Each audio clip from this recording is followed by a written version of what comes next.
What is happening? What is happening? Gosh, it's Friday again. Right, let's see. We have one platform. Ooh. One platform here. Just a moment.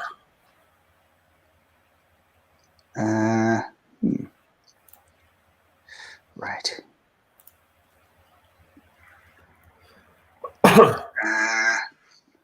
Right.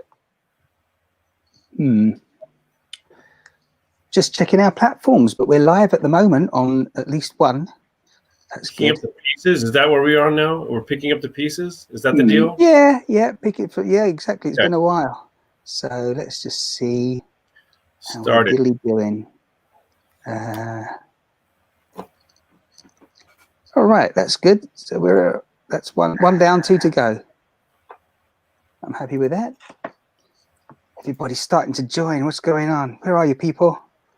They're out there doing their thing. Right, videos. Oh, yeah, that one's working. What's going on? Where are you, people? We're here. I hope you are too and doing well. One more. I need to check on this digital piece of equipment as I refresh the page. Everybody's thinking, what's going on? Oh, wow. Follow and find out. Digital. Okay. Surprisingly, things are kind of working-ish. Okay. How you doing, Jimmy? I'm okay. There you are. Good. Okay. Okie dokie. Hopefully we'll be okay as we continue with the right magic buttons. Oh, what you got there? Is that your cell phone, mobile phone? I'm signing into another account. Really? You're hacking into someone else's account? Another one? Who's the lucky person today? Could that be another Jimmy Heaven, possibly? No. This is it's the chat account in Japan and Asia is very different. We don't use the ones that you can use in Europe. Well, there's WeChat in China. What's the other one? What one do you? There's one. I think it's VK.com, and that is in Russia, and that's more like a Facebook equivalent. VK.com, I think. And then the chat there in Japan. What would you be using? Are you going to switch over to the show or what? Save your fire for the show, Martin. You're talking all this talk. One more thing then before we do that. Could you just tell me what that says above your head in orange? Kind of. I'll tell you when we get okay, so long as I've got to ask that now, because if you told me it said something that was kind of rude, then I may not even go there, depending on how rude it was. Obviously, the more rude, the better. Right, for us to go there. Did I say that? Right, there we gone. Good. I'm there on my own. That's good. And it does look a bit dull, doesn't it, at the moment? But there you go. Yeah, I tell you what, dull times at the moment. Here we go then. Without further ado, let's get today's ShineCast underway. Don't forget to share, like, and follow if you're watching people, if you watch us behind the scenes doing this stuff. Here we go, Jimmy. Brace yourself. I'm waiting. Yeah, Jimmy's waiting. All right.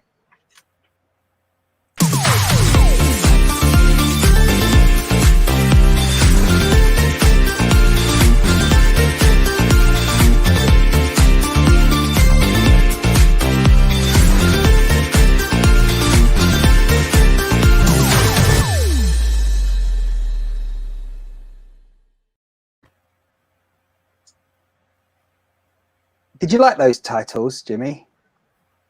Yeah, sure. They're great, because we're going to have to do them again, as you can see, because I don't look as blue as that ever, let alone today. Here we go, people.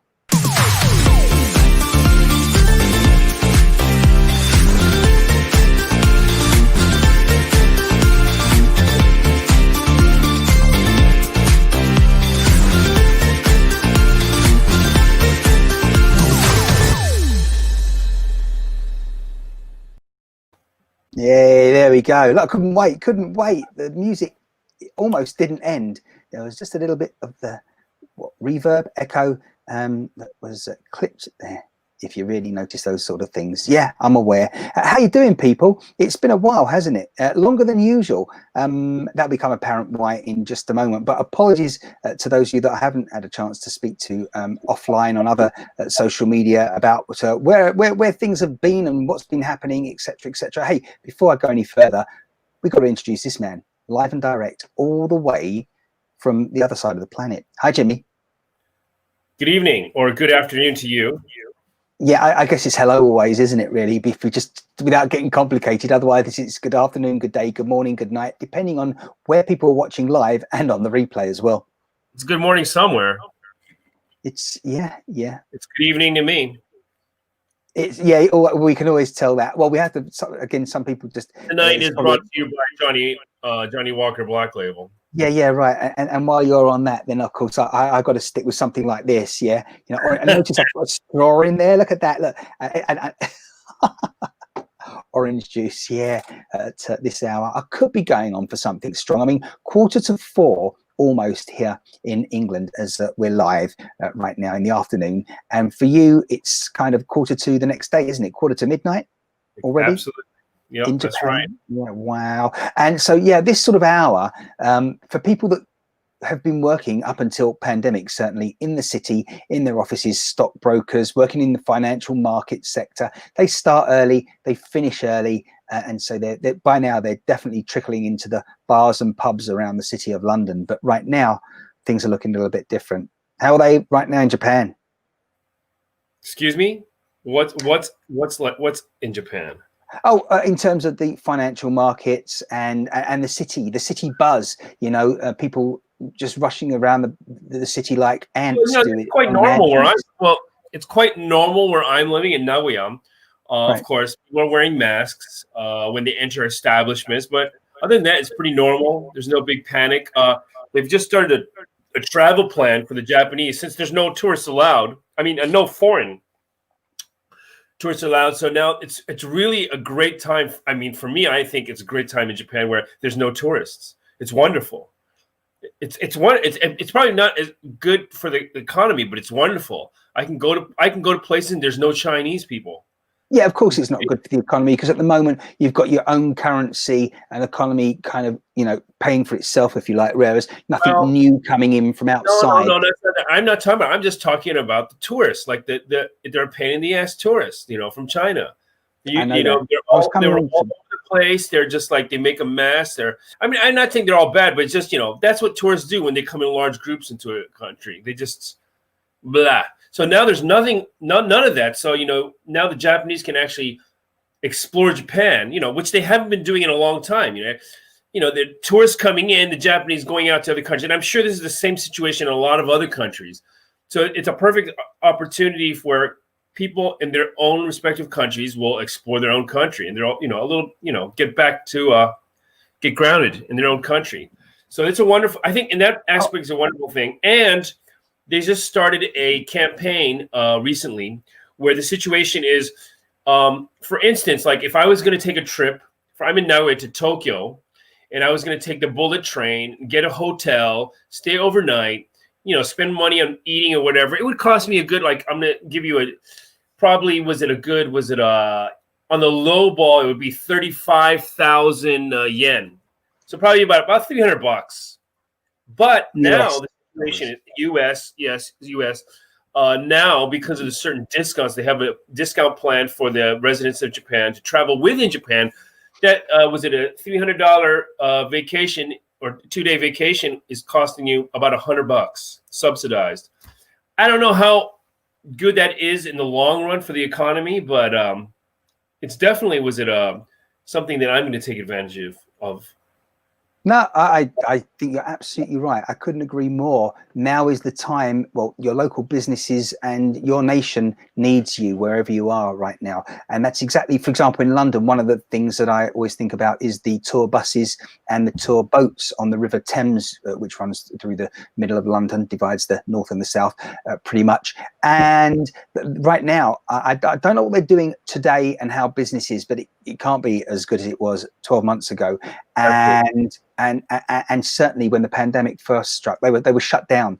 There was no tourists on the river. The boats were pretty much moored up, and they were calling out for help from the government, which now they've had, I believe, to some degree, all these various companies, but still no tourists. That's what drives their business, and it's pretty much the same across entertainment sector as well, and hospitality, as we know, discos in nightclubs, bars, pubs, and restaurants, and all sorts. I mean, don't get me started on this now, because now you got me thinking again. But the government were very quick a few months ago to say to us, a few weeks ago, to eat out to help out. They did a promotion up to 50. Well, it wasn't up to 50% off. The maximum you could spend local currency was 10 UK pounds sterling if you wanted 50% off. So if you spent £10, you got an extra £10 to spend for free. Effectively, the government would pay that another 10. So 20 up to £5 a time, right? Up to 5. Well, I think. Yeah, and I think if you're going out, they were asking you to go out to eat, and if you're going out to eat and spending, say, £50 then they would, for the first £10 you spend, the government would pay up to £10. So that would be effectively, you'd be paying what was it, 40 there, wouldn't you? Instead of 50, you pay 40. They pay £10 maximum. Up to 10, oh, really? Up to 10 quid? Yeah. So what I'm saying to you is that, I mean, you could have half your meal paid for if you were spending £20. It would come back to you paying 10, the government paying the other 10. But now, very quickly, they've withdrawn all that, saying, oh no, a lot of, now we're having local regional lockdowns. They're not calling them lockdowns at all. Ridiculous. Tier 2 and 3 is where most places are at the moment, and if you're on a more severe tier, it means that, again, the businesses are being told they have to shut down. Bars, pubs, restaurants in many areas are shut down for a good handful of weeks now, 2 handfuls of weeks. All right, and this means that over the festive season, they're pretty much, business is zero. For a lot of them. But only yesterday the government brought in some more packages to help people, but still nothing for arts, entertainments, in the way of performers, live acts, and cabaret, those people, and then there's a ridiculous news item about a couple of companies, individuals who recently have received from something we call the Arts Council. One of them received approximately what was it, 150. It was approximately £100,000 was their turnover during a regular year, the last financial year that they accounted for, on their records. And then after the pandemic's hit, they've managed now to secure at least 200,000. I think it's 215,000. So hold on a minute. The books say that in a good year they've made 100, but they've just been granted for free 215 in a time of, it's not like luxurious now, and well, the government never works correctly. The government can never do anything right. That's just the bottom line. And people can cheat the system in so many different ways. Well, that's the point. Okay, now whether they intentionally cheated it or not sure, but the professional, okay, the person there in authority who was granting this money to the individual, I think it was a cabaret style act. It was a drag act, a drag artist, I believe. Can't remember their name, but as I say, they didn't need that sum of money when all they've got to do. Some people are being asked to survive on money that will only buy you rice and peas. Maybe it's and really. And then there's another company which is a circus, and I think they've got quite a handful of people working for them. It goes into double figures, I believe, that was quoted. Let's say 11. There's no more than 19 anyway, right? Okay, but they've been granted £600,000, I believe. Wow. But do they need it in a time of survival and just staying safe? Particularly, they're not performing at the moment, I don't think, because that's the whole point why they've got the money to keep them going until such times that they can have a live audience again, watching and paying money. Yeah, and then we've got the other side of the. Well, why don't you give me a little bit of a number to go on? What is like an average? Was it a salary? Was it a? Oh no, you know what? Give me a low ball. Let me give me a low ball monthly income for, like, let's say fast food service. Oh, I'm not sure about what. If you're a business, and it depends how good your business is. I want to know what like a person earns. No, if you want to know, I was going to. In London, what with minimum wage, that sort of thing, averaging. I think that we're still looking at the lower 20,000s, which is approximately, let's say, no more than $30,000 US. A year. You're talking about a year. You're talking about a year now. Yeah. Now, remember as well, there is something else just to add to that as well. We do have the free NHS health service. Okay. Yeah. You know, some would say, well, not right now because everything's on hold because of COVID. And that's something the government's reminding us isn't the case. I tell you, it is for people that have serious illnesses. Excuse me. I'm going to need some of that orange. It's on hold. Hey, Jimmie. It's on hold. Well, the point is, if you've got someone that has a terminal illness at the moment, potentially some sort of cancer, and they've got to go through their chemotherapy, a lot of people are reporting that it's being delayed by 6, 7, 8 weeks, possibly. Let's say, take that as an example, but that can literally be life or death because having the treatment today can be the difference between saving. It sounds like that's a very socialistic. I mean, I'm not sure it has nothing to do with that there, but I know in certain places that I am familiar with, it's a very socialistic government healthcare systems. Like you wait in line, you wait in months. So that's basically what's happening. Yeah. Yeah, but the government. It's not because of that, obviously, but Well, what happened? And die. Yeah, but dragging on from the original lockdown that we had here in the United Kingdom of Great Britain and Northern Ireland, a lot of people were frightened, scared to go to hospital, to doctors, because they thought they might catch something that's being spread by other patients that have been in these public areas. Well, very quickly, the government were reminding us that no, there is no danger. Certainly once the extra PPE was put into place and sanitization. But to this day, there's a certain type of person that will not go. They're very afraid of going. And so, but the government have told us recently, the government have told us, don't worry, go. You should go. The system is still open to everyone, not just for COVID. It's not a COVID health service. It hasn't suddenly changed to that. Yeah, exactly.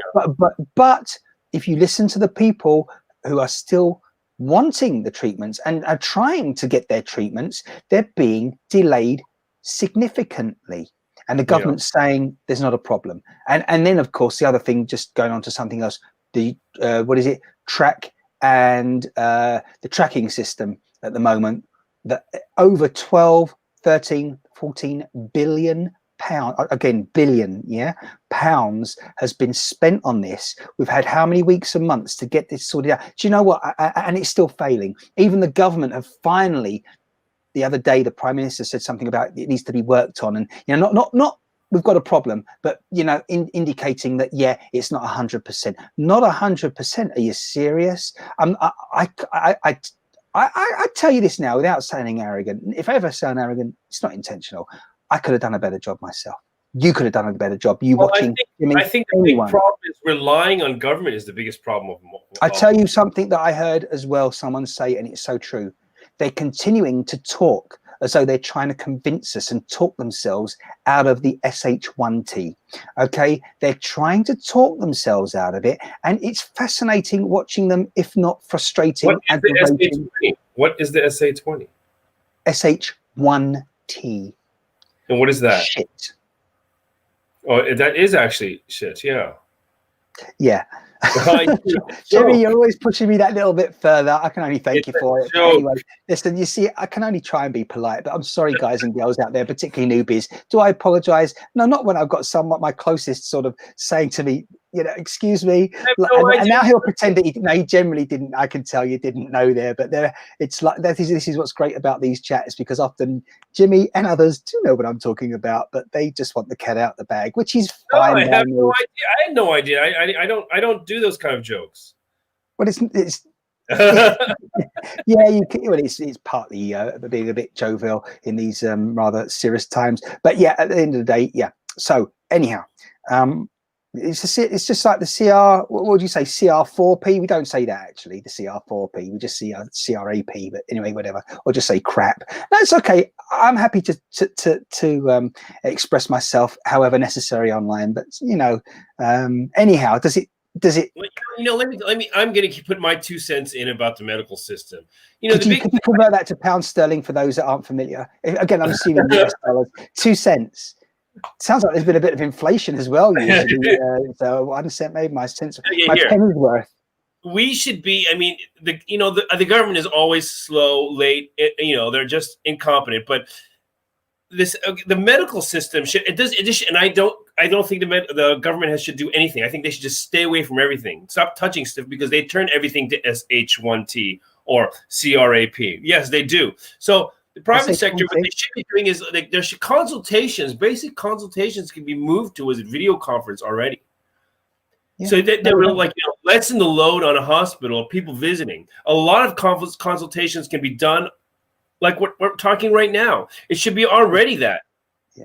A lot of people, I don't want to digress. I was going to say a lot of people have got at the moment a severe kind of, well, they can't focus anymore on their cameras and screens because I'm talking more, not necessarily business people, those two, because they are also the people I'm thinking of, which are the end users, people that want entertainment and something to fill their, what otherwise would be their socializing time.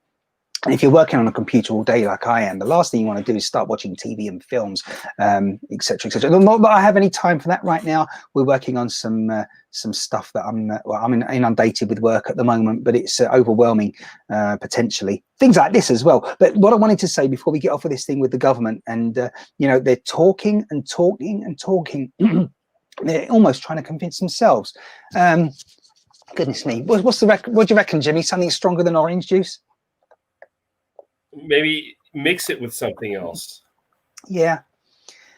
Excuse me. So what's the situation? You're saying that they're trying to put you on a lockdown again? Governments and these people, these officials, like Boris Johnson, right? I trusted him. I said to myself, this is the guy that should be our next prime minister. Because why? Because as I was mentioning to a handful of people through the last week, he has at least had one big role of authority that we can all identify with, which is Mayor of London. So if you've been the Mayor of London, okay, and that prominent, then you can potentially run the country as well. And at least that means nothing. It means nothing. It means clearly, nothing. But I actually like him. I actually like him. He's okay. So do I. We all like a bit of a character, particularly when there are hard times. It's good while we have to discuss things that are. I don't like politicians that become politicians. That's all. Okay, but the fact is that while we're talking about certain serious things like the pandemic, and when he addresses people, there is a bit of a joke here and there potentially. But you know what? If they can't get the serious stuff right and be serious, then they're just like everyone's calling him a clown, and his little circus there at number 10 Downing Street and in Parliament in Westminster in London.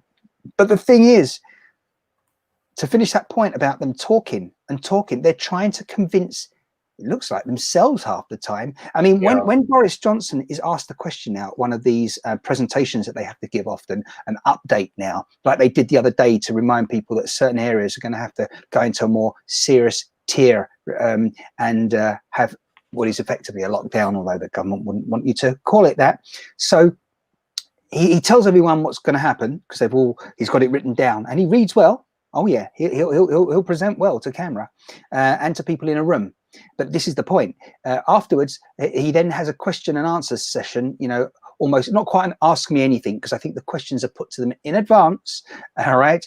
And so he stands there. We listen to the question. It's usually, if it's not live, it's on a video, a playback, a recording. And someone asks a question, and then he responds, but he'll be very if you ask, for example, one guy sticks in my mind, a member of the public asks a question, because also there's a group of people from various media outlets that also ask during these sessions, but they have started to let the public, you know why? To try and appease the public and let them believe that they're being listened to, right? And that their comment is significant and has an effect on their decision making, right? So this man asked, he lives in the county of Kent, which is south of London, southeast of London, and then north of London we have Essex, and he lives in Kent in the south, and he has a child, I assume, well, living with another person. I think he may have said the child's mother, and they're in Essex, different borough, different county. different area, and the rules were changing from one, they were different from one area to the next. So he wanted to know, will he be able to travel to see his child? And Boris Johnson, after the government had just been updating all the regulations and changing what was affecting the individual areas, then and announced this, then the man's asked the question, can I see my daughter? Can I travel? And then it was like this. It was, you should be able to check the website. Check the website, and obviously all advice and the guidance is on the website. And he kept looking at and you should get the information there. But Boris Johnson, like, looks around the room. He looks around the room like he looks around the room, not to the camera, not to the guy on the screen. He looks around the room because that's what they used to doing when they had their little group of buddies, all right, together in a situation in Parliament, and they get reassurance and the confidence from them, because literally 50% of the people on average are going to agree with you because they're with you on your party, and 50%, if not more, are not going to agree. So that's what you're doing, okay, psychologically looking around for people to ratify what you're saying. People not being able to see their family during this, whatever, if you want to call it a pandemic. I don't call it that, but they should be able to see their family. I don't care, no matter what. It's ridiculous that it's that's got to this point where you can't. They're telling you that you can't see your family, or if you're dead, you can't see the body, and it's ridiculous. I think at this point in time, this has to stop. Well, yeah, I know what you're doing there, Jimmie. And we're gonna talk about one, if not two people significantly were in the news recently, members of the public. You're absolutely right. When we talk about shielding people, and because at the moment as well, the government has got to be really careful, because as far as I'm concerned, it feels like we're being controlled and manipulated in a way it's never happened before in my lifetime, in the lifetime of many people, certainly middle-aged people right now and younger. But it's almost like a dictatorship at the moment, because I'll give you an example. Manchester, the city of Manchester in England, it went into this major tier situation recently, where all the bars were going to have to, basically the mayor of the city didn't want to comply with central government, with Boris Johnson and all the leaders there in Westminster, because before he agreed to his region going into this new status, he wanted to be assured that businesses were going to be guaranteed support financially. Again, they were going to have to close their businesses, but they were going into negotiations with the government. But overall and ongoing, the government were like, well, we want you to work with us. And ultimately, ... if you don't work with us, we're just going to do it anyway, because they said, we will have to sort of impose what we think is the right thing and these restrictions. So it's a dictatorship. It didn't matter whether the mayor, Andy, can't remember his other name right now, but it didn't matter whether he agreed immediately or down the line, a week or two later, the government were going to do what they wanted to do.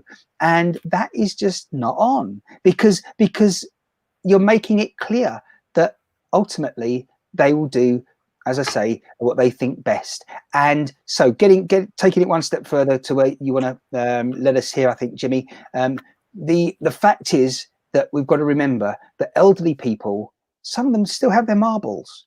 All right, a few of them have their marbles. Quite a few of them have their marbles. I would say the majority can still think relatively well and make their own decisions.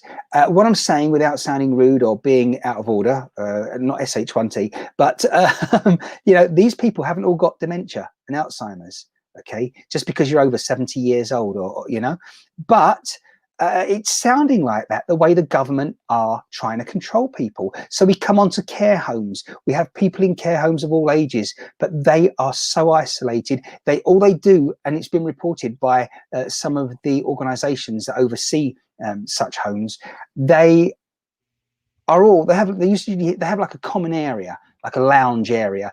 So they have their own little apartment where they cook, they sleep, and they live. But then they have like time when they come down to the main room. It's a bit like having a village hall, really, but it's all in one. Sheltered accommodation is what they call it. And in the building complex, they have a room, a lounge, a TV there, maybe a radio, some music to play. They play games, usually have discussions. But at the moment, a lot of them have abandoned that area. Why? Because they might very well get on with their best friend, Jimmie.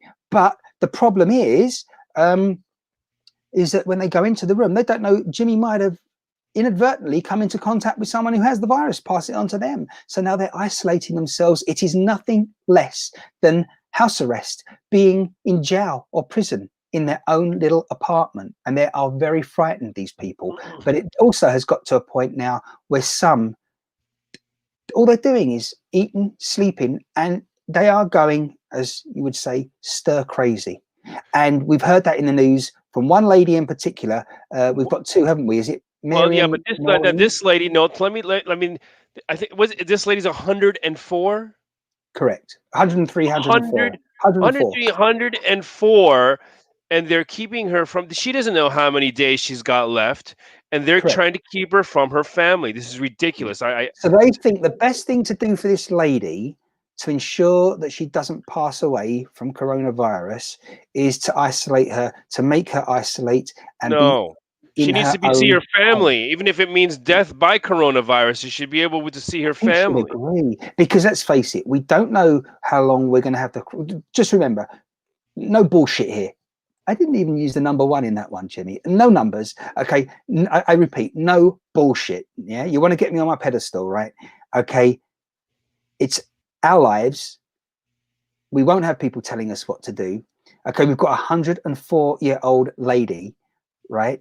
It's better for her to be incarcerated and isolated and be in solitary confinement, maybe with a carer coming in, a care worker, you know, 1 day or 2 days, but to have her whole family and contacts, other people, excluded from her existence, just so that she can maybe live another 18 months, hopefully maybe another 5 years. She's 104. She's counting days. She has no idea if she's going in next 2 weeks. She should be able to see her family. It's ridiculous. Correct. 2 hours, 2 weeks, 2 years. But okay, the government have decided it's better to preserve her life in this mental state of isolation and against what she would like. All right, let's say she has got 2 years to live. Yeah, it would be better for her to live for 2 years. You're being very generous with it. 2 years. She's 104 years old. Yeah. Okay. 104 years old. Give me a figure to work with. She doesn't know she's going to be alive tomorrow. Listeners, Jimmie, give me a figure to work with. If you don't want 2 years. Come on. No, I'm saying you're making it like, 2 years. She might. No, she doesn't know if she's going to be alive tomorrow. Hey, let's just go to the clip. Let's just before we do. I just want to remind people that they can join in as well, as they can see on the screen. Any browser. Can you keep hearing that noise on? Did you just hear that ding ding ding again? Because we got to. No, maybe not. Good. All right. I'll remember not to mention it next time. It keeps going off in my ear. It's a reminder on my digital device. I cannot get rid of it. But so long as you can't hear it, now I know it won't be mentioned. Let's go. Anyway, join us. All right. If you want to, down there, you can see how you can get onto any browser, shinecast.live/join, and you can let us know your view on anything we're talking about, or you can bring up another topic if it's kind of relevant. Okay, so let's go. What's her name? Mary? Is that her name? Let's go. We've got to. Before we do this, we've got to get her into the frame, right? How do we do that, Jimmie? We got to press the magic button, which is.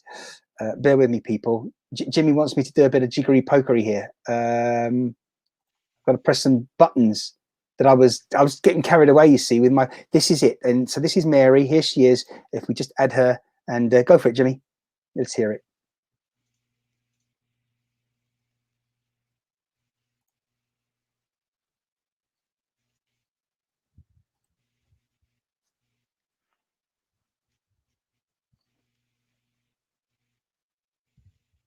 I'm afraid. No, I'm afraid it's not playing, Jimmie. We got no audio from that. Oh dear. There's no audio. Can you hear me, Jimmie? Okay. Yes, I can hear you. Yeah. I just double checked because the great thing about doing live. Yeah. No, we're gonna find a way to do the audio. We've got to do that audio. The worst case scenario is I can play it out of the device here as I was earlier, but I know it wasn't sounding too good. But just to say, everyone, the other option for someone like Mary, of course, is for us to allow people to have that contact immediately with the family and the people that they desire and they're crying out for, and taking a risk. I think Mary is old enough right now to take a risk at 104 years old and decide, you know what, it's my own fault. It's her own fault if, sadly, something happens there. You're having fun there, Jimmie. I'll just tell people as well and get this out of the way that we did have a message earlier on, but we were in full flow. Martin, like I'm ready to go. Now. Let's do it. Just before you do that, we've got the comment on the screen. A good, certainly from the USA, a hello to us, and later on we'll want to know about your birthday. Thank you very much. Let's go. Let's go. Ready for you, Jimmie? Play it whenever you want to play it. Let's get it going. No. Here's Mary.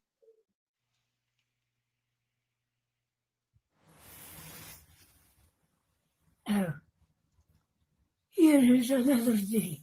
It's a bonus for me. Now, I'm very well looked after here. I want my family, though. This is my rights. Please help. It's cutting me to bits. I must see my kids. Time's getting on for me. I must see my children and make things like they used to be. Please help me. Help me. Please help.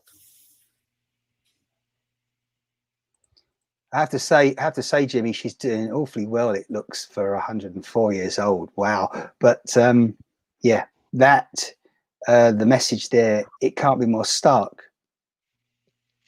Absolutely, it's insane.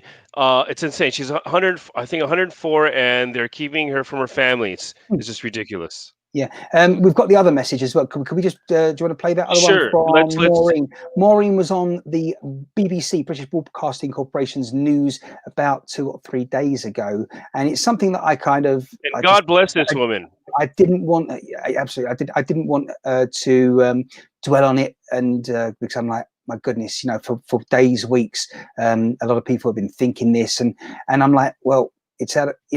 What can we do? The government are being dictatorial, so they're going to do what they want to do. But we'll hear what she says, and it was played again on another channel in the last 36 hours. I heard it, so I thought, you know what, we will play this today, and Jimmie's heard it, and let's go for this one as well. There, Jimmie.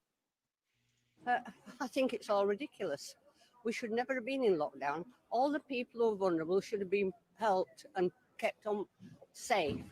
And all the rest of us, I'm 83. I don't give a sod. I look at it this way. I've not got all that many years left of me. And I'm not going to be fastened in a house when the government have got it all wrong. How can we get the country on its feet? Money-wise. Where's all the money? By the end of this year, there's going to be millions of people unemployed. And you know who's going to pay for it? All the young ones. Not me, because I'm going to be dead. Well, there you go. She said it. Yeah, right. So she's no longer going to be here when people have to pay for this. And I can't even begin to work out the numbers, and can only imagine what it's going to be like now for at least the next 11 years, decade, for those that are supposed to be in university studying right now. And again, that's a whole thing in itself, because a lot of them are suffering from coronavirus. It's spread throughout their communities there and their accommodation, and they're remote learning. They're not getting the benefits. Remember, I reminded people a few weeks ago, and I'll say again, when you're at university and further education, to help you live a little bit better than just on rice and let's look at Brenda's comment here. I'm about to do that. Just before we do that, just remember, okay, these people, right, they're studying, and to help pay their bills, they usually have a part-time job. Well, that's usually bartending, serving in restaurants. That's out the window at the moment. They can't earn their money. They can't even do that to stop themselves going stir crazy, yeah, you wanted to look at a comment just before we do that. There was also there was, yes, we know they were last comment. Yeah, absolutely. It's a big one. Go for it, Jimmie. No, well, I mean, you can see our grandmother has been locked up since March, have only had window visits. She is steadily declining. I'm convinced because of the lockup and her mental status and sadness. Absolutely. Sorry to hear about that, Brenda.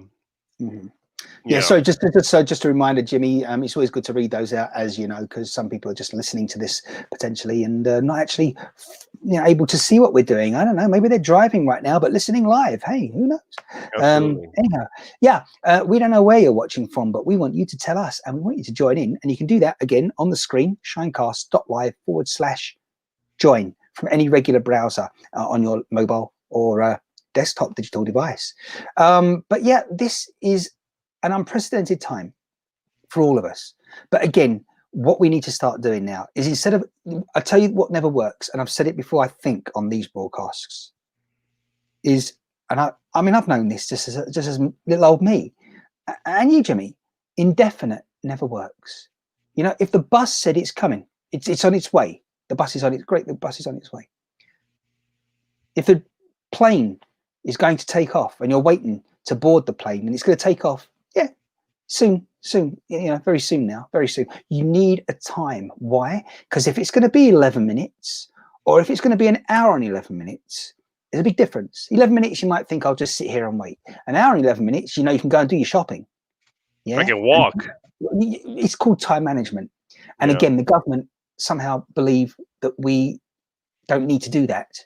So we can just go from day to day, just waiting for the next instruction, the next piece of advice. We can't, I nearly did use that frigging word there, live like that. Yeah, that's that one.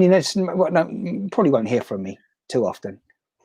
I think we have to have more confidence in the private sector and forget about the government. Well, it's the most important thing. But the worst thing is, I say worst, I mean, I realize they had to do it. They've had to bring some laws in very speedily.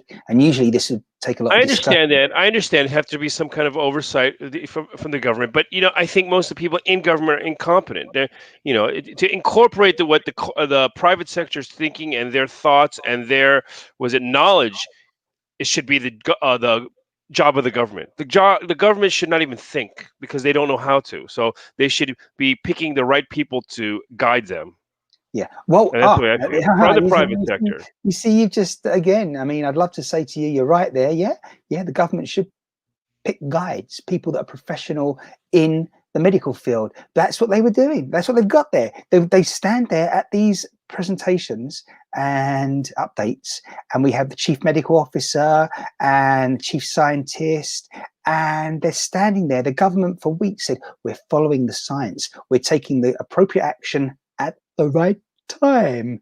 Well, nobody wants, I think everybody's scared to have any kind of responsibility, so they're afraid to say certain things. No, this is the thing. I've learned this. I would say, I use the words of others, but I don't have to. I would have said the hard way. But I've learned this the long way, in as much as we all like to please all of the people all of the time in an ideal situation. That's what the government's trying to do at the moment. They need to have the gonads to actually just say, this is what we think, this is what we're going to do, this is why. Always give a reason, okay, and go with it. But as I say, they sent everybody out to eat, help out, eat out to help out. So they were instructing people, go out, help the local economy and businesses. But very quickly, they've now told us the pubs and restaurants in certain areas are being made to close down, shut for business, because it's spreading the virus. Well, here's the thing. Hold on a minute. You can't afford to get that advice wrong in the first place. And it's not the first time they've done it. All right. And the other thing is as well, what were we just saying? Oh, yeah, they said they were following the science. It's been reported now. Not all science. Nobody agrees, in any group. That's what's great about life. Is so long as you listen to other people's opinions, you might not agree with them. It's also essential for that person to explain to you why they have an opposing view, what their logic is, what they're basing their decisions on. And then, you might even tip you and go, oh, you got a point there. And that's happened to me plenty of times. You've got to be open-minded. Sure, have your decision. You're rigid there. You've made a decision on the roulette wheel. I'm going to bet on black. Yeah. Because black bets matter. No, I didn't say that. But seriously, all right, let's that's a whole nother topic, all right. But we are talking about replacing our at the odds, 50 or 50, right? We'll go on black, right? So we're betting on black on the roulette wheel. And I'll explain to you why. Because as we know, for the last 11 times, reds come up. We know apparently every spin is equal, so it doesn't really matter, apparently. But most people would go, yeah, but most people would still say their logic would be, oh, well, red's come up the last 11 times, so now it's going to be black. And I'm going to stick with black till it comes up. But the mathematicians will tell you that every extra spin of that wheel, each one is still a 50-50. It's not quite 50-50 though, is it? Because you've also got the green as well. So there's a small percentage there that you got the 000 on a roulette wheel. But you get my drift anyway, okay? So it's then up to somebody else to say to you why they think it should be red. Maybe for the reason I've just said, that it's still 50-50 potentially, or whatever it is, I don't know, 40-40 with a 20% on green, maybe not even that much on green. Anyhow, you can see how much I gamble, right? And know about it all. Yeah. But mind you, I do like the odd vacation holiday in Vegas, which hasn't happened for a long time. But yeah, as long as it's, yeah. Anyhow, I digress badly, because the point is, yeah, everything needs to be discussed, and you need to stick to a plan. And if you're passionate about your work, you stick to it no matter what comes along, like a bowling ball, in 10-pin bowling. Well, I'm going to disagree with that. You can't stick to the sign. If you're going the wrong direction, you got to stop. But again, all you got to do, exactly, the science is new science, a lot of this, right? Particularly new virus, right? So exactly, you're going to be prepared in this situation. You make your decision based on everything you know, and what you then you have to start forecasting and thinking logically, building up a picture about, say, for example, how this virus is going to behave. Will you catch coronavirus a second time? Or if you've had it the first time, you're never going to get it again. As it happens, it turns out that I've heard 2 cases now where 2 people have caught coronavirus. It's big news headlines, that you can catch it the second time.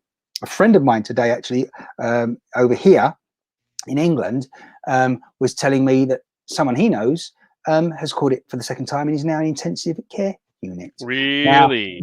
Now, my immediate response, not as a medical person, as just logic, I'm thinking to myself, well, possibly because, okay, we are going into winter. So, but either way, for whatever reason, maybe this person's immune system was better the first time round, and they were caught unawares, and the immune system's a bit lower at the moment. So now, even though they've had it before, they're now in an intensive care unit because their system couldn't handle it. Well, now we're heading into dry. Now we're heading into dry weather, dry, less humidity. So there's a bigger chance of the spread. It's a very interesting thing. Like not in Australia. Just want to say, I was going to say that earlier. Actually, yes. But don't forget as well. So you see, right now, I think in Australia, I don't know. Does the virus? As far as we know now, the virus it prefers the cold.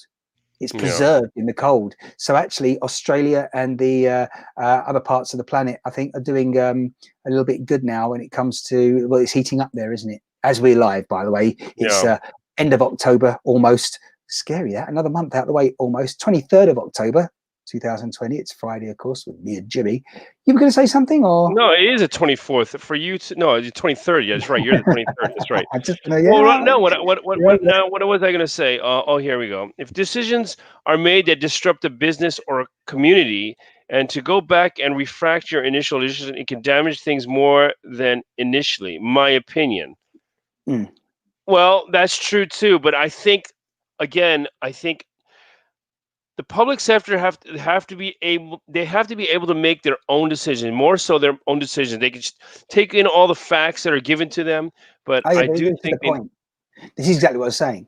You base your, you take all the facts that you've got at the moment, and I kind of agree with what you were just saying there, Brenda. But the bit you missed out was this is new. So each and every minute, hour, day, week, month, as it passes, we learn something new, and therefore politicians are entitled to change their view so long as it's based on rational facts and information from the scientists. Okay. But we go back to this thing with the elderly. We said elderly, young people. It's not only the elderly. It's not only the elderly. Everybody is going to be vulnerable. I mean, exactly, because as we were just saying, it could be someone 15, 20 years old that you've got, because of an underlying health condition, you might not, your immune Well, system is shot. It's not working properly. So, but you've got to. That person has a right. It's a bit. I tell you what, we're bordering on here. It's a bit like the decision over here for euthanasia. You know what? You can't decide yourself. Yep. Isn't it interesting? And this is. I don't think I've mentioned this before, but this point is a big one. And I wonder what your views are out there. Again, don't forget, you can always leave comments if you're watching the replay as well on certain platforms such as Facebook. And we want to hear that, because we'll always pick up on it in the future if you want to comment, or even if we think it's valid and deserves one, etc., needs one. But why is it? We have a 999 service here in the UK. You have a 911 service in the United States of America. What is it over there in Japan for an emergency if you need to dial? Is it 110? No. It's 119. It's the opposite of 911. Okay, I think. gotcha. You think? do you want to double check? Not literally, but over in Europe, by the way, it's 112, and also in the UK, I think if you do call 112, you also receive emergency services, particularly because we have been up until now part of Europe. That's another conversation, but that's drawing up really quickly, isn't it? Us leaving Europe on the 31st of December. Yay! Congratulations. Thank you. Yeah, I'm on your side there. But getting back to that point, then you've got the emergency services. Why? Because when somebody's cut their finger or worse, and they're in danger, yeah. If you that's a really bad example. If you cut your finger, you gotta come on. You didn't see the kind of sarcasm bordering there. Anyway, yeah. Oh, okay. When you're ill and you need an ambulance, you dial 911. All right, if you're in the US, 119. Not with that finger. If you're in Japan, not with that finger. It depends. If you've got a big finger, it's a big cut, right? And anyhow, what's my point? Simple. You call the medical people because your life could be terminated at any moment if it's something serious, a road traffic accident, that sort of thing. So mankind, human beings, intervene to prolong your life, yeah, so that you live. Well, it's all right for them to get involved and to change the course of everything. You could have been in the jungle, bitten by a lion, bleeding to death, all right? But it's okay to intervene. Lions don't live in the jungle. Well, sorry. Yeah, it's true. It's true. Yeah. That was absolutely. Do you know what? I could dwell on that. Movies. I'm not going to do it now. We'll please revisit that later on in this. We haven't got long by the look of things, or maybe we have now. Yeah, thank you, Jimmie. Okay, so you've just been bitten, all right, by a lion on the plains of Africa, you know, on the grasslands, and yeah, you're bleeding to death. Could have been worse, isn't it? I could have said by a fish in the jungle. Now that would need questioning. Okay, yeah, by a shark dangerous in fish. the jungle. Oh, I tell you, how had it have been quite some time ago, I wouldn't have been able to stay on screen with that. You know what? They might. You know, we can't say that they've never lived in the jungle. I mean, the lions lived in Europe too, so you know they're not there now. Well, the sharks were living in the jungle before the seas retreated and all that. Yeah, well, there you go. That's semantics. Anyhow, all right. So you've just been mauled by a tiger, lion, big cat, yeah, and now you're almost. Tigers live in the jungle. Who does? Tigers live in the jungle. Tigers live in panthers. Yeah, panthers. You know, yeah, maybe. Anyhow, so you're almost expecting to have your life be saved and i.e. extended, right? Well, absolutely. So it's okay for people to intervene to save your life, but when you've had enough and you want to go, and you know you're not able to make that decision, and or even ask somebody else to execute that decision, execute you, you know, and that's a whole debate obviously as well. But my point is, it's almost double standards, no? Could you not debate? Yeah, we could have a big debate. Of course, we could have a big debate. Yeah. You know, let me tell you something. I'm living in Japan, where it seems like it's controlled relatively well. Of course, there's not as many tests. So, you know, as in America, they do so many goddamn tests that, you know, the numbers are huge. It really doesn't mean anything. You know, they're just doing too many tests. Maybe they're doing too few tests here. But here, okay, yeah, that's the problem. Brenda, I'm reading Brenda's comment. That's the problem. Many decisions have not been rational ones. Yeah, well, yeah, and you know, and I forgive some of them, you know, these because you know they're under the pressure they're under. Yeah, maybe sometimes you know you're going to give an irrational thought here and there. Okay, but so I'm living in Japan. It seems like it's to be quite under control compared to other countries, but I think there's a lot of factors, and a lot of that, some of it has to do with culture. Um, Not so much physical contact is one of them. There's a lot more respect for every individuals toward each other. You know, so you know the mask culture already existed here in Japan. So you know, when I'm outside, I'm on my bicycle, I'm outside. I don't wear a mask. I won't wear a mask. But if I'm going into a store, then I wear a mask. Yeah. Going into a restaurant, it's almost ridiculous because every time I put on a mask, I take it off when I sit down. But so But there's they were trying to make it law that you have to wear it everywhere here. I think that's wrong. I think that's wrong. You know what? I think that business has the right to tell you, well, guess what? If you don't wear a mask, you can't come in here. But I hadn't thought about this before. Because my view was exactly verbatim what you just said. It's wrong. If you're outside, you're breathing air in a big wide area, fine. But what they could have done is said that if you're in a street, a high street, a main street where there's stores, where there's people coming in and out in that street, then they may have wanted to enforce the fact that you have to wear masks, because otherwise, what does that mean? If you go to the forest, if you go to the park, you've got to wear a mask when there's no one there. It's ridiculous. It's ridiculous. It's 11 o'clock at night on a Sunday. I think common sense, a lot more, instead of all these laws. I think that's the problem. No laws. How about just some common sense and public discussion about this? They tried common sense earlier, which was, we had protests, remember, and that was another thing. People like, and same with Americans. They make it so political. It's ridiculous. And people risk themselves, and they expect for the medical people to come to their aid and rescue if they'd suddenly contracted coronavirus while they were at a BLM march and demonstration, and they would have expected the ambulance taken away. The BLM, I wish they would just, and you know, not enough of them got COVID, probably. What was that, Jimmie? I've got to pick that one. Sorry. What?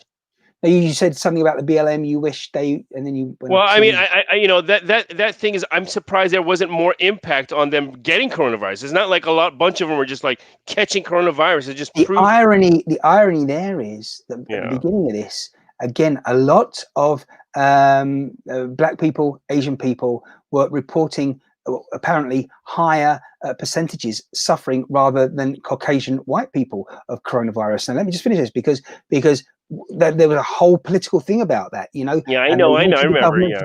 To do research on that, they demanding it. You know, we have a right. You do, but then as one of these people, darker skinned, don't then put yourself right in the firing line and congregate together during a rally like they did, right, on multiple occasions across. But it wasn't only Black people. It's a bunch of like self-righteous white people gathered. Remember this as well. It's not rocket science, in my opinion. There are communities here, particularly Asian communities. They live together more than 2-3 generations in the same house. Absolutely, that's a big factor. It's a big factor. Don't forget, absolutely. we had the slave labor, which I haven't heard of anymore. Modern day slavery was uncovered in Leicestershire, here in England. Okay, and suddenly we found out that all these people were working cash in hand, you know, totally illegal, and they were all in these what we call sweatshops. You know, where were they coming from? Where are they coming from? Well, they live here in the town and that, and they all live in accommodation where there's probably 11 Where were they coming from? What was their heritage? You mean? Asian, Bangladeshi. Sorry, I must also. That's a very good indirect reminder. We're talking Indian, Bangladeshi, Pakistani, and when I said Asian, that was the wrong term to use, because anyone watching this, if you are from the United States of America, of course, Asian over there means China, Japan, the Far East, certainly. Whereas in the United Kingdom of Great Britain and Northern Ireland, when we say Asian, and this is more to do with food, we mean the food that's from India. Yeah, absolutely. I understand it. Because we have the takeouts, the takeaway stores here, we either refer to them as it's Asian food or it's Chinese food, that sort of thing. Yeah, well, I mean, it's not a big deal. Like people make a big deal about like differentiating. It's not such a big deal. Give me a break. I don't sound patronizing either.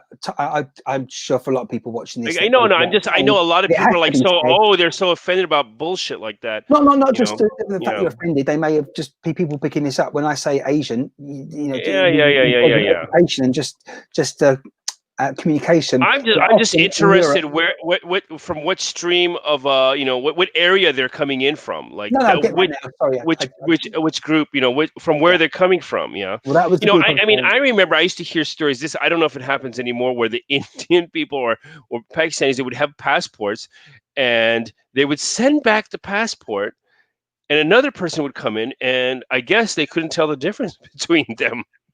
Said there'd be 10 people coming. So there'd be all these, incoming stamps in the passport. You've just no outgoing stamp.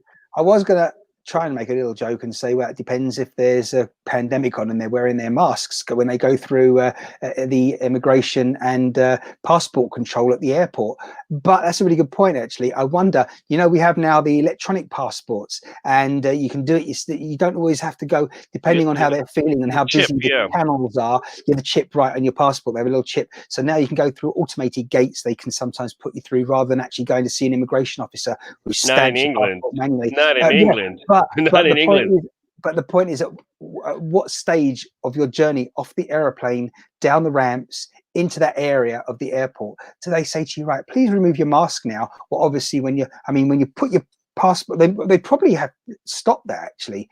I don't know. But because when you put your passport down straight away, the next person's probably going to you've got to wash your hands and that. But you've got to take your mask off because the machine's got to recognize your face. Yeah.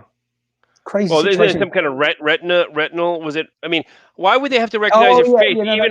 Even my phone does it by retina scan. So, or like not retina scan, but my eyes. I don't know if it's the space of my eyes or my pupils. I think so they can't do that.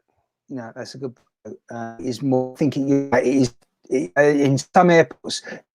Certainly, it is down to eye recognition, not the whole of your face. Well, I just remember if you're on record, that is. In America they started doing that for foreigners coming in. Well, the reason I'm thinking of the whole face, I had a problem with my passport. I think actually my current one now, apparently they assume that, the chip is broken because sometimes it fails and more often than not it does. So I have to have it manually checked.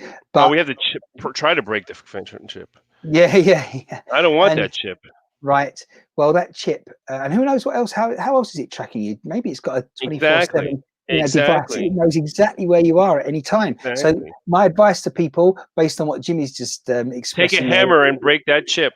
or just make sure you don't store your passport in the same place that you're at. Leave it with another family member who lives a couple of streets away or something like that, just to confuse the system. You know what I'm saying? Yeah, see, I've got the same situation, with cell phones. I've got all my apps on my cell phone, on my mobile phone. All right, the apps you've got. They're tracking you already. They're tracking you already, Martin. They know exactly what you're up to. Are you tracking me, people? You know where I am. They know where I am on social media, and they're on there now. If they wanted to, they can track you. It's no question about it. They can track you. We have the rail cards now. It's called Oyster Card. Is the one in London? It's like the MTA cards in New York City and other cities again in the United States of America and elsewhere in Japan and wherever you're watching, people.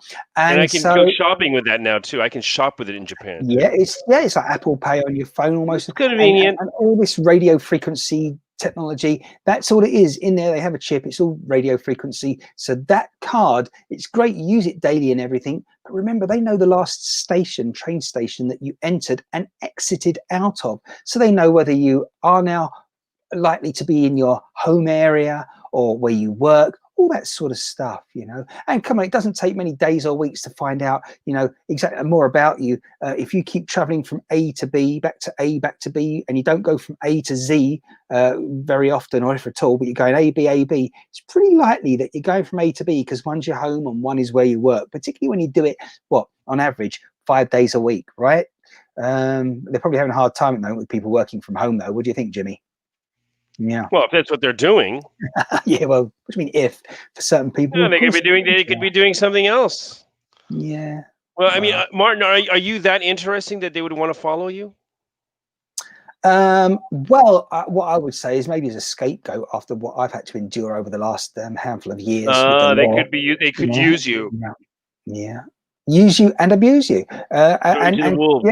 Yeah. Well, I trust me, if you want to know about MI6 knocking down your door, putting a potato sack over your head and taking you out somewhere. Yeah. Well, hopefully that's not going to happen anytime soon. But I'm not exactly a wanted person. Well, some people want me on their digital devices, which is why they're tuning into this, as they want you, and that's why you're tuning. And what is the link they should to join? What was the link? Well, if they want to join live online right now, it's on the screen, isn't it? Is it on the screen?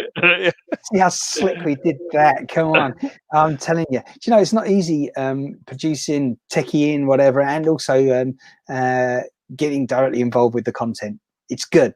That's what we're really here for, is the content. But as I say, hey, have you not noticed something, Jimmie? I pretty much stuck to what I said at the beginning of this broadcast. I think I did. I think I deserve a round of applause metaphorically, if I say so myself. You haven't noticed what's going on, or what hasn't been going on. Oh, a round of applause. Thank you. No. If you remember, I said we will stay on the screen pretty much on this shot because you were wanting that as well yourself, weren't you, Jimmie? Yeah, that's right. That's right.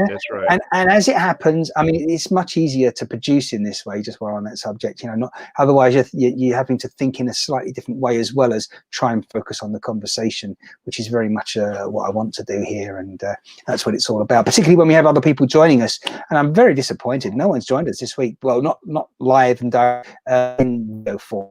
Well, we did skip last week. In the future, we did skip last week, which skip a week, see what happens. Yeah, but we now are onto that subject. Why did we skip a week, Jimmie? What actually happened? We skipped. Well, I said days ago. No. It doesn't seem like 14 days, does it? No, yeah, it was. Yeah, it's 14 days ago because we chatted for a few minutes last week. That's why. So yeah, I really don't like. I really don't like as skipping. Well. Big apology. No. Have you tried on one leg, maybe hopping over the rope? But yeah, last week, everyone, you wouldn't believe it. It's obviously healed up very well because I'm here babbling. Your teeth? As much as ever today. I am telling everyone that I went to see the dentist. Yeah, what's wrong with your teeth? Dr. Teeth. What's everything? I need extractions on the old one side and on the other.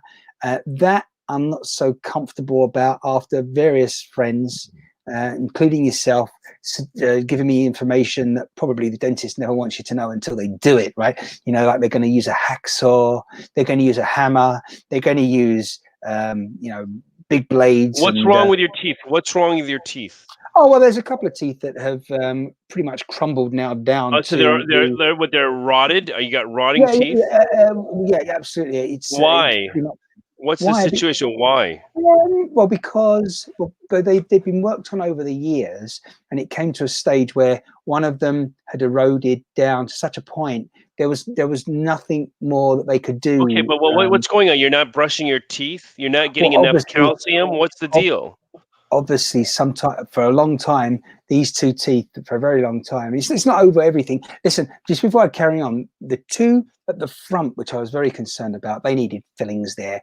And that, again, they had been exposed, to answer your question, ideally correctly. They've been doing for like a couple of years now, shockingly. So you should have went in a lot sooner, is what the thing is. Oh yeah, well, they would still needed the work 2 years ago, but then various things came up where they got in the way, and then I just postponed it. I'm like, it's like, they're not too bad, they got worse obviously over a couple of years, particularly. They're important. You absolutely, yeah, particularly if you're going to be doing shows like this, right? And no, if you're going to live. Well, yeah, well, not on soup and sherry, but. So you called it rotting. Sorry. So the correct term, of course, is decay. Anyhow, decay means rotting. Yeah, absolutely, and rotting and decaying in terms of teeth. And so they were decaying over the last 2 years. Got them done, sorted out, and that was last week, which is why I wasn't here. And the sorted pain out. What you mean? What you mean sorted out? What did they do? they put fillings on the front. They've filled the teeth now with filling. They've got Okay. they drill out the rot, Yeah. the decay. Don't leave it. They don't leave it so long that you know what. You know, there have been cases where people's teeth, the cavities have you know, I've had cavities that disappeared too. So it's Cavities actually that disappeared. disappeared, yeah. Tiny cavities disappeared. Yes, definitely. Your teeth are alive. Yeah, but And there's many cases. so you've had a situation where the cavity has appeared and then it's And then kind of healed. reconstructed, healed. Yeah, but Yeah. well, the problem here is once the enamel. By the way, do you know what? I think as it happens, it's this sort of sugary stuff. What happens? It erodes the enamel and very, microscopically over the years, and so it then exposes the dentine. And once that's exposed, exactly. Yeah. even if your whole tooth, once the enamel's gone, that's it, because that's the protection on your teeth. And obviously the enamel also is the stuff that makes them tough, because dentine is soft, and the dentine obviously then erodes, etc. Anyway, so as I say, I'm very happy, more than happy. I have an excellent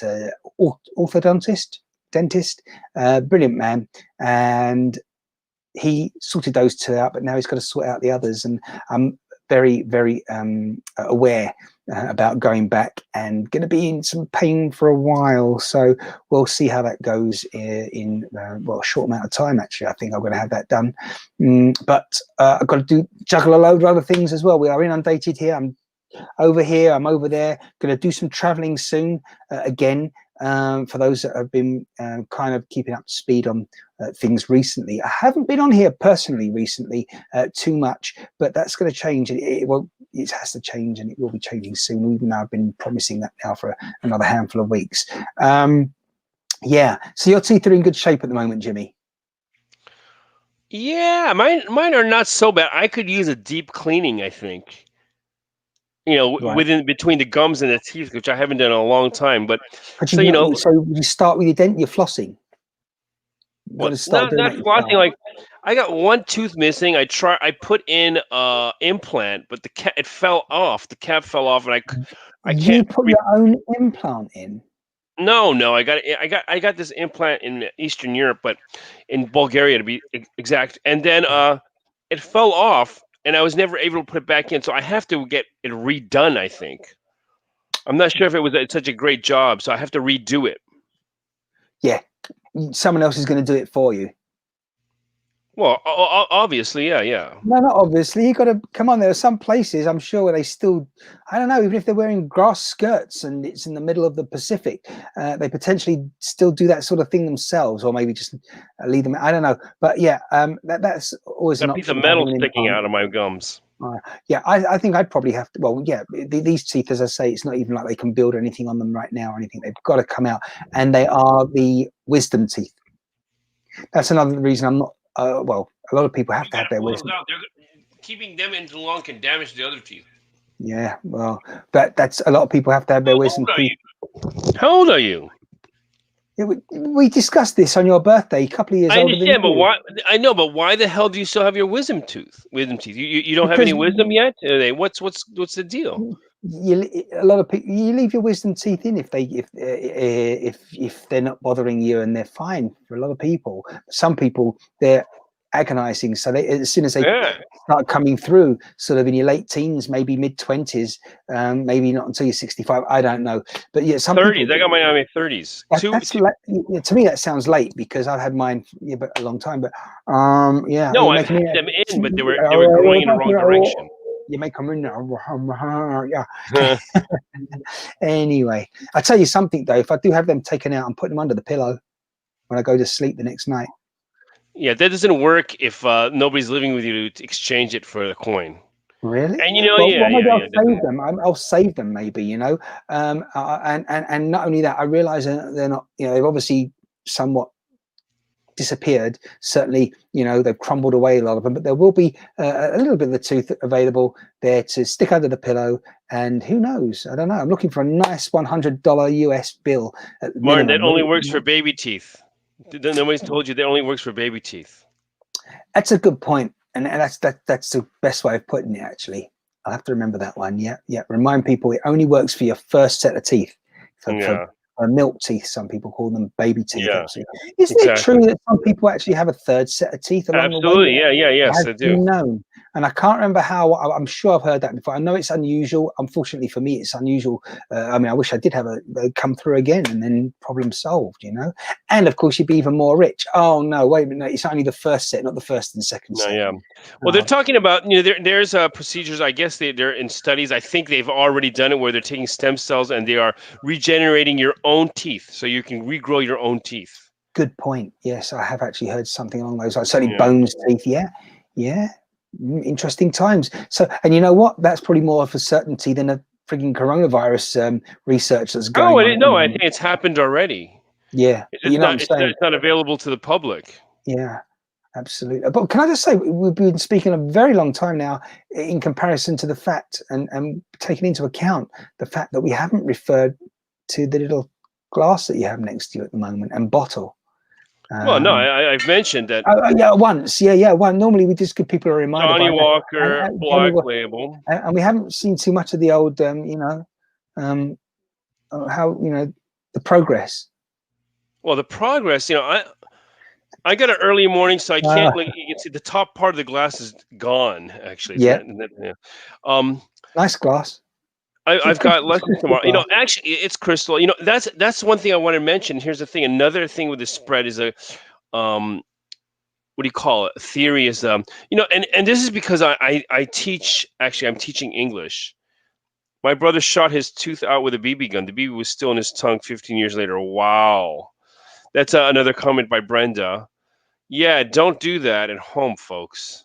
I think he was probably trying what you're doing there with your alcohol, but when someone said to him, "You got to have a shot," it was the wrong kind of. It was the wrong shot. Idea that he got any. Yeah, not good.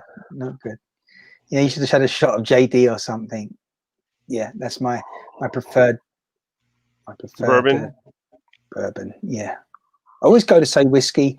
It's not bourbon. It's not bourbon because it's not from Kentucky. It's from Tennessee. Yeah, which is just down the street, kind of. It's closer than. Did we say Bell's? Oh, hey Jimmie, what about famous grouse? I can't remember what we said about that. If you've tried that or not. I've tried it, but I can't remember. I haven't tried it to an extent where I'm drinking a bottle of it. So I can't really tell until I've had like a couple.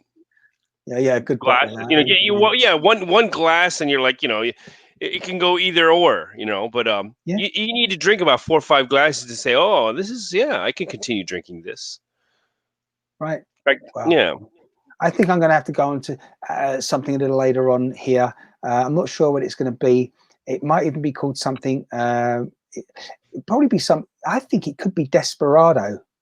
And yeah, it's got a bit of tequila in it. It's like I was going to say Corona, and I have now, but then I was going to substitute that with something called Sol, SOL, which is. Wait, you're doing what is it? We're doing a Mexican. Were you going on a Mexican tangent here? Yeah, exactly. It pretty much is like Mexican style in a bottle. All right, slightly bigger bottle than Corona. Yeah. Why don't you come to your senses? You're riding fences. Jimmie, I think going forward we're going to have a little bit of live music from you, possibly. Yeah. That was it right there. I didn't. Well, that's for today. But as I say, hey, that's another thing. I've been trying to move things forward fast with a couple of projects that I'm working on. One in particular, which I'll be traveling and sorting out in about a week, 10 days time, and progressing. I'm trying to not so much. Well, I'm just trying to get it off the ground sooner rather than later. Sooner than I would have done as well. I've mentioned this before. Realistically, it should be happening spring 2021 and summer 2021. But because it's very much dealing with, communicating with, and interacting with other businesses and people, we need to do this sooner rather than later, because it's all going to be part of as well our brand here called Sunshine Productions, called Hello Goodbye, which is getting people's message out there for what they're creating, whether it's artists and all other creatives, but anyone that's really got something that they think others may enjoy and want to purchase. And as I say, watch this space, people. I'll be more about that over the coming weeks. Wait. To sell, you're talking about selling items? You're talking about... Yeah. So just like we're having a chat here, I'll be talking with people, if not yourself, other people that maybe could even run a florist, for example, but telling us what the best flowers are right now, what's available right now, because maybe it's winter time, so certain flowers aren't available right now because it's, you know, they're only in summer season, and just telling people what the latest deals are. And will be for that sort of thing, it'll be more aimed at viewers who are going to be local, but at the same time, if we're talking about people selling earrings and jewelry, they'll be shipping them around the world if that's what you want from here in England. So as I say, watch this space. There'll certainly be loads of vintage items available as well. I got a few things I need to get rid of too. Really? Yeah, sure. I have as well. Hold on a second. No, I'll leave the earwax till later. But anyway, yeah. Oh boy, yeah. What does it say here? Are we in the comments here? Martin, Jeff wants to know. Wants to know where the R at. Gotcha. Yeah, I don't know why there was only one quotation mark. If you're going to have, or it could be two single ones, but still you got to put one on each side. R is in the tequila. No, I don't think so. No. I think Jeff. I have no idea what they're talking about. Obviously, I'm very disappointed. Is that an inside joke? Wait a second. Yeah, well, it must be. No. Jeff is working over there in school at the moment, and he's a very techie guy, is Jeff. And the R number is the reproduction number, so that if you go outside and you meet people, when I meet someone, you know, how many people am I likely to give the virus to? Yeah. And on average, you know, they're dealing is how many people in 1,000, I think it is now, if not 10,000 over here. And basically the rate had gone up so much. I think it's 10,000, and I think the rate was getting on for like 200. The R rate is it 200 for every 10,000, something like that. But the R rate has got to be below 1 anyway for them to even consider having less severe restrictions on businesses, bars, pubs, and commerce out there. Yeah.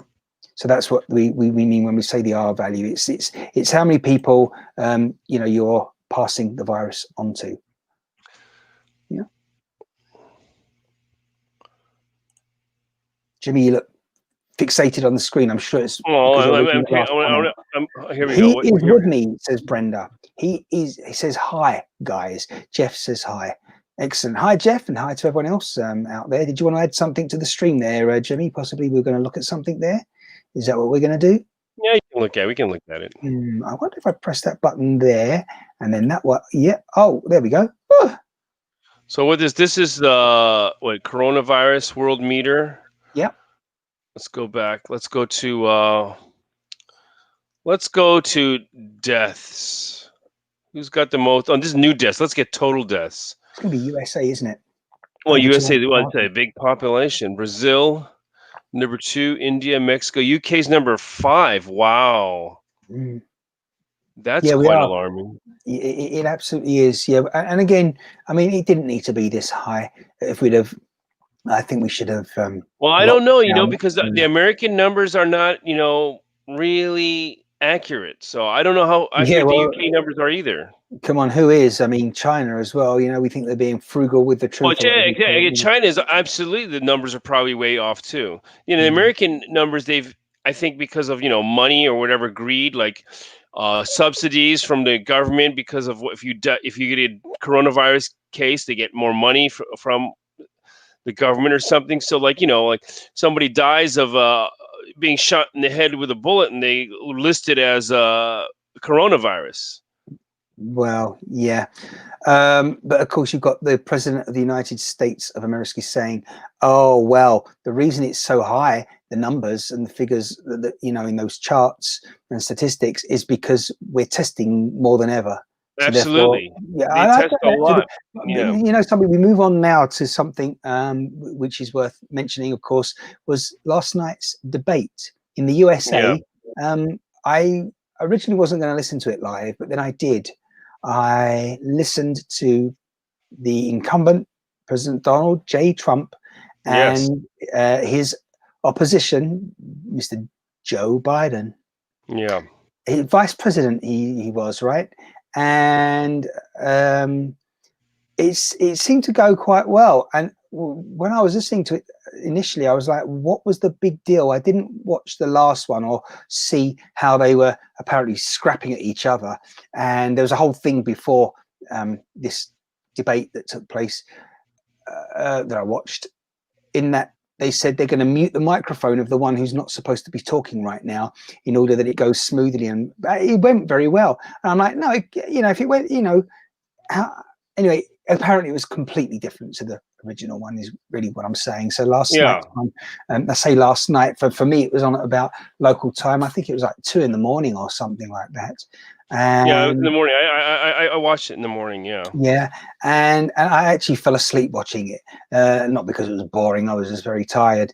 But what I heard was, I tell you, the presenter, she was awesome. She was just very good at her job. Yeah, she wasn't that bad. She wasn't that bad. Well, she didn't hesitate interjecting when she professionally felt the need to do so. And she did. You're absolutely. And she, you see certain people. Right. I'm not saying you need to be, again, you don't need to be arrogant or aggressive or make out, you know, I am the big cheese and you'll listen to me, a bit like Donald Trump does on The Apprentice, I hasten to add. But for example, the TV show, that is, for those that aren't aware, where he's running the show effectively there and making decisions. But she did it in a way that was calm. It was just executed very well. And as I say, she wasn't trying to, it never came across that she was trying to. She's quite fair. She was quite fair. She was quite fair. Yeah. She was. The last talk, just like you're going to be fair right now. But that's exactly what happened. The person. Well, the last moderator was crap. I didn't realize. The last moderator was crap.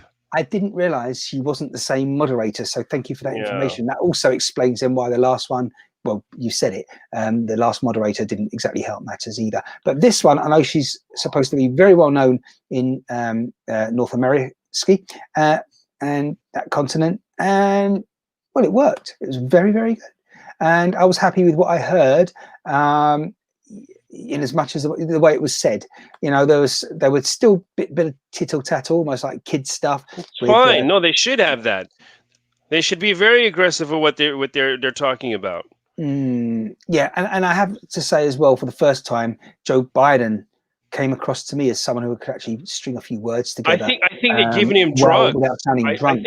I think they got him loaded up on drugs. Well, that's ironic you should say that, because of course they would call it medication just to distinguish between. Yeah, there's no way that guy could string a coherent sentence together. He couldn't do it.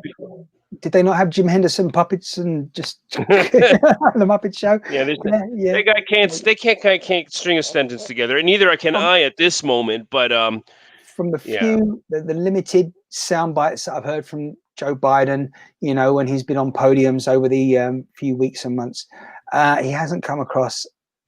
He's an idiot. Authoritative. Well, he's an idiot that's been in government for like close to 50 years and has done nothing. Yeah. There was Donald Trump telling the world that Joe Biden has received money from China that's supposed to be dirty money, for example. I don't know if it's dirty money. The point is that he's using his positions to gain, and a lot of politicians are that way, especially in America. They make too much money. It's like, why do you have so much money on your salary? Well, I personally disagree with a lot of things that Donald J. Trump has been through over the last few months when trying to sort out this pandemic. And straight away, he very quickly reminds people how he shut down the country with travel. That was good. That was Absolutely. good. That was good. Yeah, the fact that come on, it's a no-brainer. All right, before we've got to assess the situation as it is now before we start any more variables coming in and uncertainties. Absolutely. Shut the borders. Take stock of what you've got right now. The severity. Can we afford to let people in now without knowing if they're infected or not? We don't know. So until we know that, just stop. Fix what we've got internally before we start entertaining anything further externally. That's what he did. That's what we didn't do here in England. That's why one reason alone why half of the people in government right now definitely need firing. We'll never know how long China let it go without telling anybody. Knowing what was going on. I'm still concerned that it's potentially something that has been created by man. You know what? And you know what? And if that's the case, I'm going to bet that it might have been made in China, and it might have been was it in cooperation with China? But I'm telling you, that's probably U.S. involvement in there. As you say, it may have been made in China because it could have been made out of China, taken to China but to be released. It could have been made in China because of was it legalities? Or just the difficulty of making something and keeping it under wraps in America. Came up last night in the conversation between President Trump and Joe Biden, which was North Korea. Now, that was in a way I was chuckling about that because you never know half the time what was going on inside North Korea. They're very quiet at the moment, certainly. And Trump was saying the place I want to visit the most right now. Right, we mentioned that previously, but for a while, with North Korea, okay. Apparently, I remember when the president first came into office, it was very volatile, but then it seemed to quite quickly, be resolved. They kind of do a tantrum every now and then. North Korea, they launch a missile for testing. They go on parade. They want to be looked because they want to they want the world to be looking at them. They want to remind people that they've got the power if they felt the need to use it, and the people should be keeping people on their toes in politics across the planet. But what happened was, a few months after Donald Trump became president, that kind of died down. But that's the thing: you never hear the press reporting or telling you how or why it's died down. Sure, there's a big eruption. Hey, they just let a missile off and they're testing it in the Pacific or something. And then, they're marching and this and they're warning the world, blah, blah, blah. And then they're not interested in that. And then suddenly, unfortunately, there's a big volcano eruption, near Japan, for example. And then there's a coronavirus across the planet. So now suddenly, it just disappears without trace, this place called Korea, which is why sooner rather than later, they're probably going to launch another missile. Well, something happened recently, didn't it? They reminded the world that they have the capacity now. They have a longer range missile now than ever. And suddenly now, they're out the blue. There's a story about Korea. It seems like, again, they just know how to kind of rub you up the wrong way, just to get their attention. I want to get to North Korea before it's gone. And it's not going to last. Where do you think it's going to go? Well, it's probably gonna be. Was it a good same as the Germany situation? Inevitably it's gonna have to be that, or it's gonna open up to the world, and we're gonna get a bunch after this. Now made in China craze is gone. It's gonna be made in the People's Republic of Korea. That's what we're gonna get. Their cheap devices are gonna be made. Yeah, Huawei 5G now it's suddenly going to be a Korean thing, not Chinese. Can you imagine? It's bad enough. China. Do you know what? Our 5G has been put back so many months and years now, the development of it. Why? Because UK government have officially agreed now that Huawei, the Chinese government, have some input into that company apparently, which is why they've been told they can't continue any agreements and contracts to build the UK's 5G infrastructure. So I guess now. China. Can't trust China. Why can't the UK be? Why can't each respective country be involved more with their own infrastructure, such as communication the UK many years ago gave away all their producing, manufacturing, engineering. UK is not the only place. America, Japan, many of these places, and this has to change now. Well, bring it back to your own ironically, country. pandemic. Made in the USA, made in Japan, made in Going the back, UK. one of the reasons I'm working. Oh my goodness! Did you just see that? Self-sufficiency. I'm telling you, who is this, Jimmie? Who is this? I'm telling you now. I cannot believe I just did that, and that's because why we're talking about politics right now. And if you don't like it, I'm sorry, but my hands are doing the talking now because it's right. It's the way it should be. Amen. Oh, was it like that? I don't know, but that's typical. That's how he talks, right? That's the president of the United States of America, always talking like this to you, to you, to you. Well, they say that when if you're going to use your hands, I mean, that you're supposed to. There's that area. No one else uses this V shape kind of. The V shape. No, but Yeah, I'm talking about yeah. that. Your hand gestures should be up here. Well, yeah, it depends. I mean, I'm on camera at the moment as well, so I'm trying to get it all in here. I mean, we could go No. wider. Well, actually, I got to Anyway. step back if I'm going to do Well, any hand gestures, and they're very effective hand gestures. Oh, they are definitely. Yeah. Is it that way round or no? Yeah, you can go do that to yourself. Right. Yeah. So anyway, I've never known you. What does this mean in Japanese? It means 3. Okay, good. Right, so it means that in England too. Yeah, absolutely. Yeah, 3 chuckles there as well coming from on the views. Yeah. So anyhow, what were we saying about the? I'm almost lost. I'm doing it again now. This is scary. I've been watching too much politics from the North American ski continent. It's not good, right? No. Oh, ooh. I feel like just feel like that. Remember the cartoon character? Let me at him. Ooh. Who was that? Who is that? You don't remember that? Let me at him. No. Let me at him. He used to keep saying, let me at him. Oh, goodness me. Remember the old Hanna-Barbera days? Oh, the Hanna-Barbera cartoons. Yeah, it was let me at him. Who? I can't remember. Come on. Who was it? I mean, there's too many of them. Our viewers might be. Yeah, no, it used to be let me at him. It used to be yeah. It was really, oh goodness me. Was it, they showed those in England? Of course, they were huge in the 1970s and 80s, and then they went on to the cartoon channels as cable and satellite developed at the end of the 80s, 90s, and these days you don't see any of these cartoons on mainstream TV because the cartoon and children networks they show them, if not online now as well. Yeah. Sylvester? Nope. That's Warner. That's not. No, what is it? That's not Warner. Sylvester. What is Sylvester. Warner Brothers. That's Sylvester. Kind of, I'm thinking. I'm just trying to visualize. Sylvester was Tweety Pie. Well, the lisping cat. Yeah, he was the black and white cat. He was the one that was trying to always eat Tweety Pie. Who was the little yellow canary. Tweety Pie. I taught Putty Cat. That one. Yeah. Right? Let me at him. Yeah, he used to say that though. Tweety Pie. Yeah, that's true. Let me at him. Yeah. Yeah, he did. He was like Yogi Bear. No, Yogi Bear was always that was Yogi and Boo Boo. Yeah. Yeah. Maybe that's where we should end. You think so? Obviously, we don't have any. We don't have anything to talk about. I was going to say Scooby Doo has been mentioned. Actually, I was thinking because it could have been. Let me definitely. You know what? Scrappy Doo. If you remember, he had. I think it was his cousin. That's right. Let me at him. That's right. Let me at him. And I think that. But I was just visualizing. I got the feeling it was. I think you're right though. There definitely it was Scrappy Doo. So he used to jump up because he was a little old puppy. He's like, let me at him. Let me at him. And I can't. I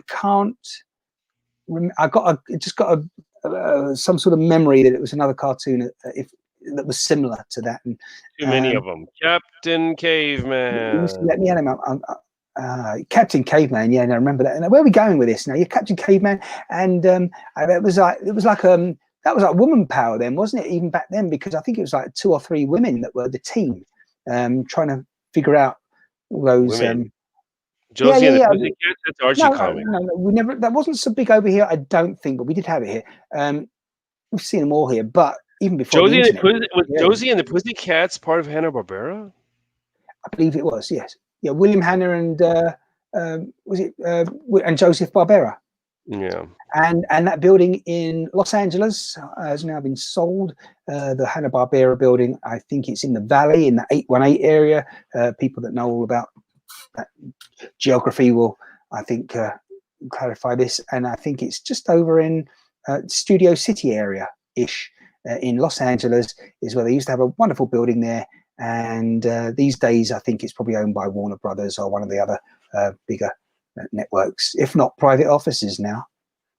Yeah, Burbank, that sort of area is where Hanna-Barbera, certainly their latter offices had been based. Wow, how time flies. See, nothing's forever, Jimmie. All these things change. I mean, I wonder how long before Netflix gets bought up by Amazon. What do you reckon? Oh, Netflix are in trouble at the moment.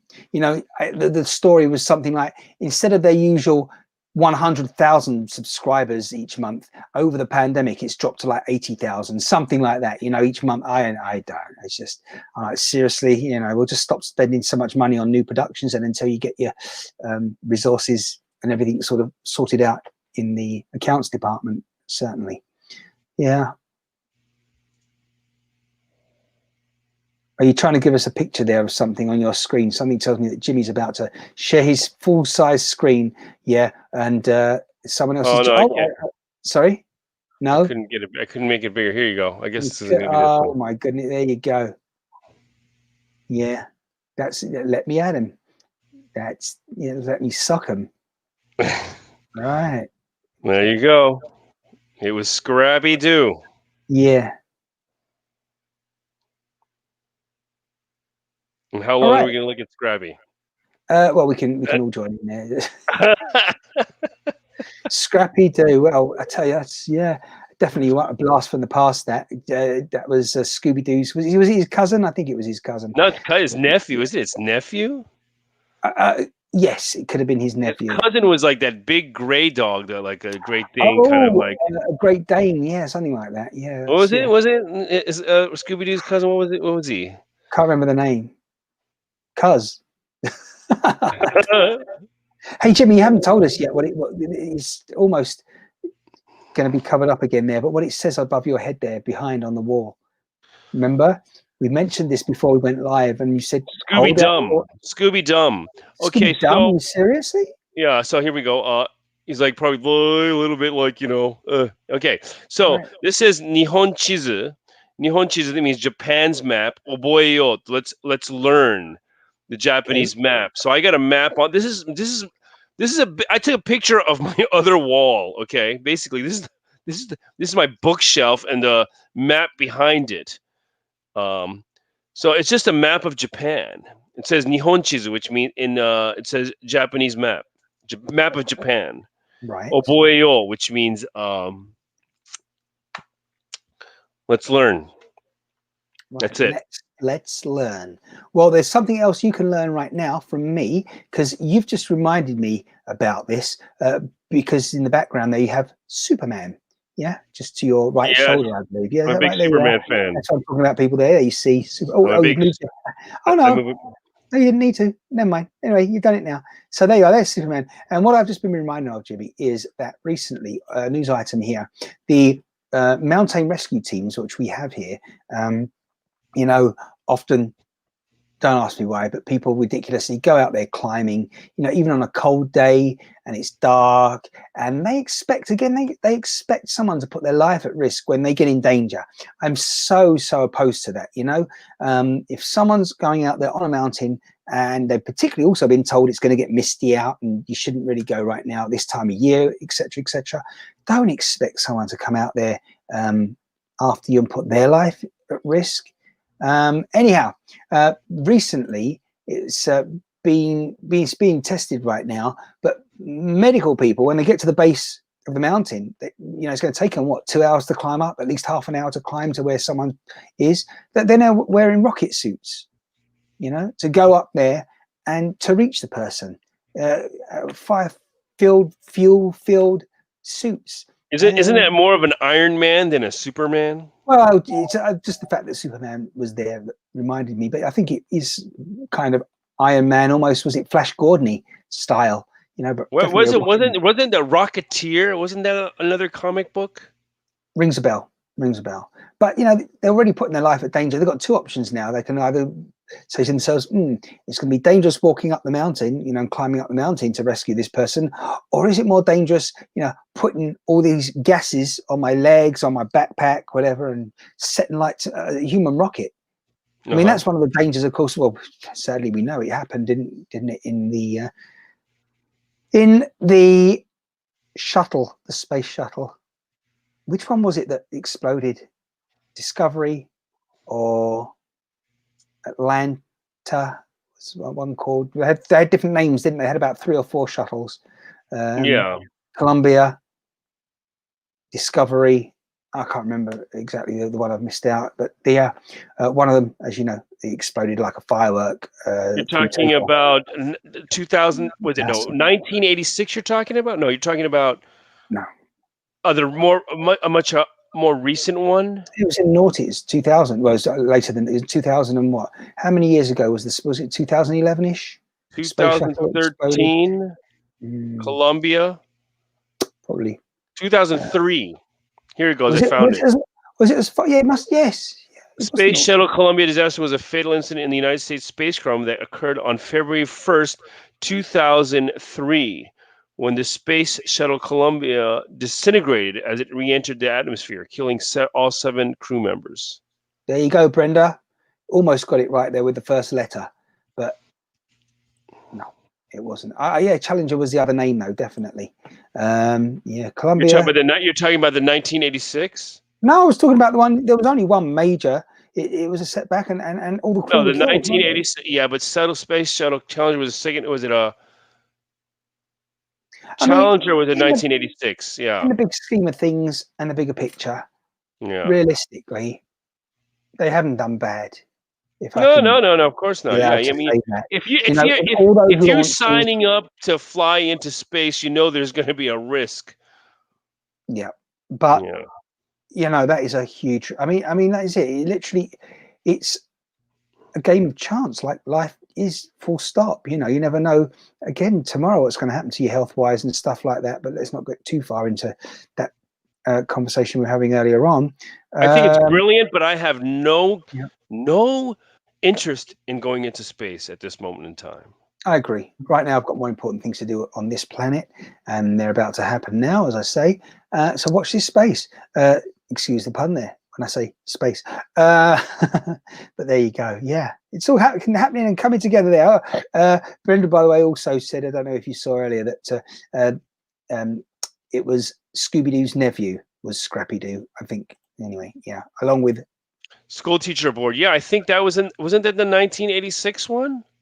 Oh no, thought it was Challenger, says Brenda. No, it was Challenger. The Challenger was the one with his school teacher. There was a school teacher on board. No, that I was aware about. Yeah, 1986, Challenger. That's right. Right. So which was so hold on, I'm confused then. Obviously, Columbia was a 2003 one. The 1986 one was Challenger. Right. Difficult to remember almost that there was 2 incidents. Because the Columbia, I think it was within re-entry, and the Challenger was the one I remember. It was going up, and it just went out like a firework. That was the Challenger in 1986. Smoke and everything. Was it really that one that I'm visualizing that far back? 1986. I was in 8th grade, 6th, 7th, or 8th grade. I remember. Yeah, I was in New Jersey. Probably. Wow. Living in New Jersey. Right. Well, there we have it. Jimmie, you're gonna have to get a cushion for that chair. Why? I got a cushion. Tip the camera down. Well, at the moment, it just looks like I'm about 7 foot on this shot. Well, no, the thing is, I like to balance my head in the middle, but I know what you're talking about. You want me to do like that. Let's put it out there. Anyone watching the replay, certainly let us know. Does Jimmie look better like that, or when he was lower down earlier on? Yeah, I know I certainly could just a little bit. I'm just too close to I have to be close to the equipment, and therefore the camera at the moment is close because I have to press buttons from time to time here. Yeah, definitely. Yeah, you're absolutely right. I should be like this. I don't know why I'm trying to center myself into like the middle of the screen. Now, finally, I must mention while we're on the subject of framing the shot correctly, we haven't done too badly today, but as you can see when I sit up here, Jimmy, look what I've been sent by one of our wonderful viewers there in the Buckeye State. Really? Oh yeah, look at that. You see, and look, if I keep doing that, all I have to do really, I suppose, is something like that. There you go. Woohoo! And yeah. This the thing about this is it's nice and warm, ready for winter months, which we're really pretty much hitting right now. So yeah, thank you indeed. And I'm going to have to say thank you, Jimmy, I think, unless there's anything else you want to ask me right now. No, I have nothing to ask you. I'll say good night and see you next week. So, you know, this has been a good broadcast as always. Half past. Wow. I'm gonna say I'm just that's one. I gotta get to bed. Yeah, I know. I gotta work in the morning. Right. We're always working here, which is you got to work later today, you would say, if I was with you. That's right. Still tomorrow. Yeah, for almost 5:30 local time as we're live here on Friday, the 23rd of October 2020. For Jimmy, it's the next day, so it's October 24. Yeah, we will be here as always in a week, if not before. And all things are good. It sounds, and hopefully we'll have some positive news. I can't really think that much is going to change, but we've been saying that every day, every week, and then suddenly, you know, something happens and the government changed the rules, blah blah blah. So you never know. So all you can do at the moment is be sensible, stay safe, look after yourself, your family, your friends, and also be kind to everyone in general, and don't go out of your way to be unkind unless somebody's actively, I think, sort of entered your space, if you like, you know, in quotes. And yeah. I really think that this pandemic and this time is giving a lot of people the opportunity to recalibrate and realize what really is important right now: survival. And that's obviously also with businesses as well as the people's health and themselves personally, as I say. Right. Oh, hang on. What's that? I always make me laugh. We always. Well, thank you very much. Thank you indeed. But we need to see what we should do, Jimmy. Now is hand the baton over to the next presenter on our network. That'll happen soon. But yeah, absolutely. And in fact, my friend who I was speaking with, before we did this, Jimmy, Simon, I've been mentioning to him for ages, and towards this going live right now, as it was live, I was on the phone to him and I was saying, I've got to get off the phone and we've been on the phone for ages. And I've told him he works in TV production and video production, but primarily network TV. He is a talent producer. So he often in the past, he has booked the talent on many shows, worked with them, you know, to make sure they're at the right place at the right time, finding the right people to start with. One of the programs he's just finished working on is Remembrance Day on the 11th of November every year. The networks, particularly the BBC, which he's been working for, they produce a program. I think this one's going out on the 8th, which is the Sunday before the 11th. I'll try to remember that. So yeah, you're absolutely. I'm going to possibly be working on a little project in a little town to do with that Remembrance Day. Well, you can give us more details next week. I can. It's frighteningly very close, but you're smiling. Next week you give us the last details before the show. Yeah. So I'm going to have to say goodnight now. You are, and can we see the glass before you go, please? It's just become about a tradition empty. now. Can we just hold? No, they didn't see that. That was too quick. Never mind. Okay. Anyway, Jimmy's glass there. Look at that. Lovely. Have a terrific weekend, Brenda. You too. Okay. So good night to everybody out there. I'm going to remember to do something else as well. Thank you, Jimmy. Jimmy's watching. Yeah, listen, thank you so much for watching, people, live or on the replay. Do follow us, particularly any comments. We want to see and hear your comments. Facebook, that network, that platform will definitely be an ideal place to leave comments for us to review and see. Also on YouTube as well. Periscope, well, that's generally good for watching us live, and it's not so, I would say, ideal to leave comments on there if you want us to see them after this broadcast has been well done and dusted live. What I'm going to remember to do, Jimmie, is get rid of the little the ticker at the bottom, because often we forget about that. So that's going to disappear. We're going to disappear again. Thank you to Jimmie in Japan. That's Jimmie Heaven, everyone. Thank you, Jimmie. Thank you, Martin. See you next week. Absolutely, yeah. Or everything. Oh, look at me. Look, do you know what? I feel like someone's switching the lights out. Definitely someone's saying, get out of here. Get out of here, they say. Oh. I'm actually. You did that on purpose. Yeah. You did that on purpose. Oh, my goodness. He just. You didn't have to you did that on purpose. I wanted people to know that it really is late in Japan. Yes, well, goodbye, Martin. I'll see you next week. Hey, there you go. Jimmie has now metaphorically, well, he's left the building. Well, certainly. Well, yes, he's left. Yes, yeah. Hey, right. Thank you, everyone. Share, like, follow. This has been ShineCast. I hope you enjoyed it as much as I have, chatting with Jimmie and everyone else. And until next time, I've just got to find the right button to press. That's not always difficult, but it's not always easy either. Is that what am I saying? I'm saying goodbye. Stay safe. Catch you soon.